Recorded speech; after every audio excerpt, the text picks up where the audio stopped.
So hello guys, welcome back to the new video of Tech Yoker. In this video, I will guide you with how you can make tables in Google Doc.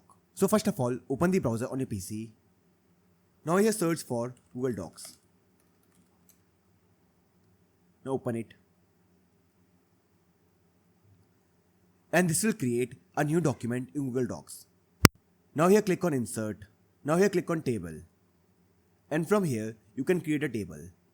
For example, I want to create a table with 4 into 3, which means 4 columns and 3 rows. So I will select it, and this will create a table of 4 by 3. Now to delete a column, right click on it. Now click on delete column. To delete a row, right click on it. Click on delete row. Now to insert a new row, click anywhere. For example, I want to insert a row to its right. So I will click on it. Right click here. In a similar way, you can also add column or row. For example, I want to add a column on right of it. So I will right click here. Now click on insert column right.